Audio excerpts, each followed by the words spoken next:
Hey guys, Andrew Shrout here in the new and improved Players Championship Edition sideboard, and I'm here with Chris VanMeter, your Season 2 leaderboard invitational earner. Yep. Technically Season 4 points leader as well, but it didn't really matter. All right, so kind of a double dipper there, but who's counting? Who's counting? Me. Fair enough. All right, we're here to talk about your standard deck, so let's get right into it. You are playing Jeskai tokens.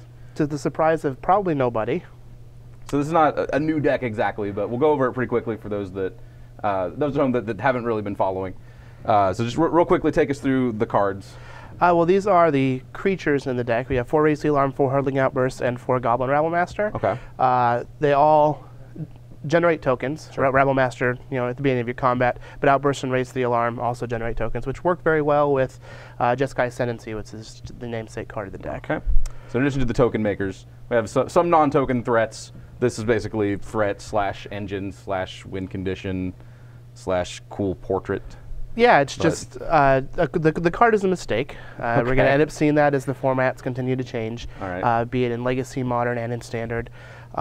Secret of the Way is just there as a 2-drop, can help gain you some life. Sure. Chandra Pyromaster is just great value if you happen to hit any control decks. Okay. But Jeskai Ascendancy is the centerpiece of the deck. Gotcha. It allows you to combo kill your opponents with your tokens. It also allows you to do some really sick things with cards like Hurling Outburst alongside cards like Stoke the Flames. Okay, which we will see. So, in addition to your tokens, you have a lot of burn in this deck. Yes. Which you mentioned Stoke the Flames. We don't even have that on the screen yet. Not yet. But we've got Jeskai Charm, Lightning Strike, and Magma Jet. Yeah, so this is where the deviation came from. The deck was originally designed by Yuya Watanabe at the World Championships. In the Open in Portland, Brad, Tom Ross, and I ended up playing the same deck, but we cut the 4th strike for I take it back. We cut the 4th Seeker for a Magma Jet, and the Magma Jet was just phenomenal all day. Gotcha. I played it again in the Standard Open in Seattle, and I cut the 4th strike for a second Magma Jet just because, like, the key number in the format is basically 4. Sure. So strike doesn't really kill anything outside of Fleecemane Lion that Magma Jet can kill. All right. But getting the extra scries is actually really important trying to find your cards like Jeskai Ascendancy. Sure. And if you don't have an actual 2-drop, Magma Jet actually kind of functions as something you can play on turn 2 even if there's not a target because it scries, I suppose. Exactly. Now Jeskai Charm is a weird card. It just fills so many roles in the deck. Sometimes you just get to gain 6 or 9 life with your tokens. It's a way to put like Siege Rhino on top if they happen to use a fetch land. Sometimes you just do 4 to their dome and burn them out. Killed a lot of people from 14 with just burn spells before. Okay. And then a couple of power 4-ofs to round out the deck. Of course, we talked about Stoke the Flames already.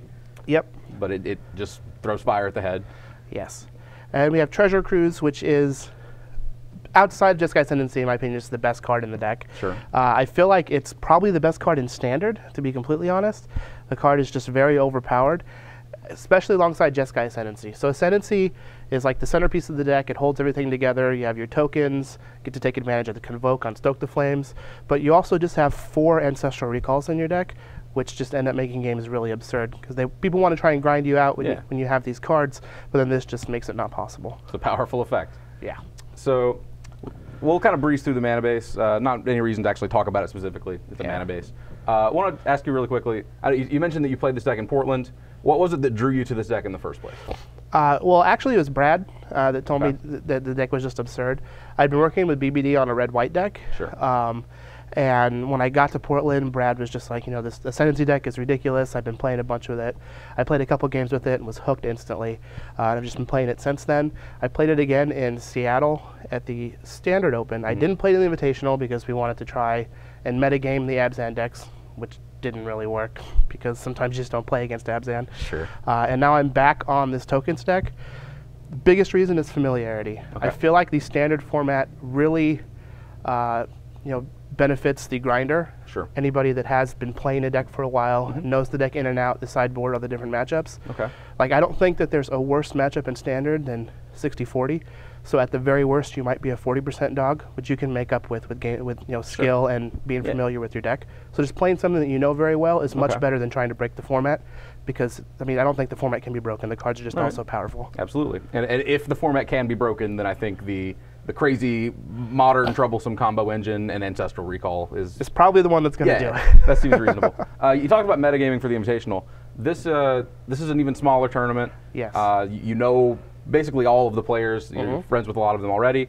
So talk to me a little about your preparation for the event in terms of your predictions. Like, what are you expecting the field to look like?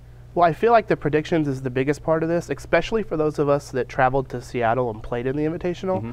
There really wasn't a lot of time to prepare between then and now for this tournament, so the big part of it is utilizing your time effectively, figuring out what their ranges are for what decks they could be playing, and then try and position yourself accordingly. Going through all the 16 different players, I figured that at the most there might be like between 2 and 4 people that would be on Abzan, which is this deck's worst matchup. Sure. So I kind of felt confident because even if there were 2 to 4 people on Abzan, I still have a chance to win in the matchup. And we're at best even, if not favored, against almost every other deck with the tokens deck. So I figured it was a safe bet. Okay.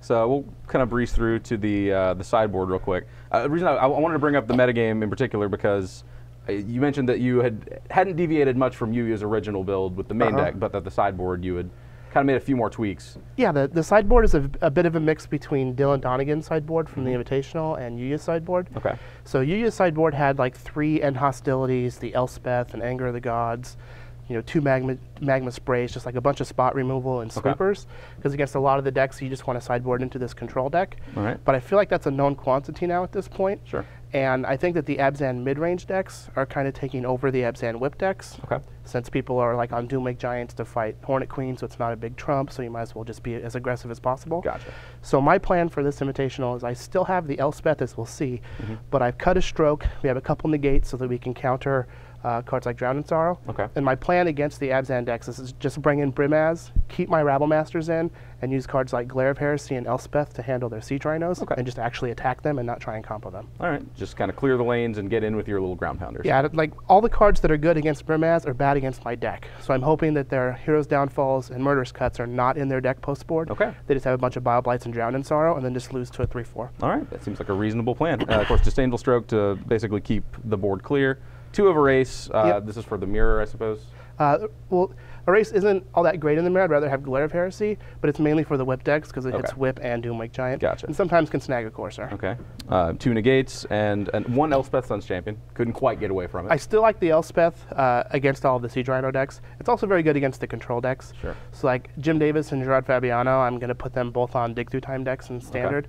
And since both of them were at-large invites, I have a chance of hitting either of them in my pod. Sure. Since there's going to be 2 spots from the at-large people, so I just wanted to have. That's why I'm playing 2 negates alongside the strokes. It's just different ways to hedge against the control decks if I happen to get paired against them. Gotcha. And then rounding out the sideboard, 2 Anger of the Gods and 3 Glare of Heresy. The Glares you mentioned. Yeah. Anger of the Gods. I still want Anger because if you happen to get paired against a whip deck, it's really good against like the Hornet Queen and whatnot. But it's also not that bad against the Abzan aggro decks, especially if they start to adopt the 1-drop build that Aaron Barrich has been playing pretty often. Okay, fair enough. All right, well, thanks for coming in and talking to me. Absolutely. Good luck tomorrow. That's what we're hoping for. Stick around. We've got plenty more coverage coming of the Players' Championship here in Roanoke.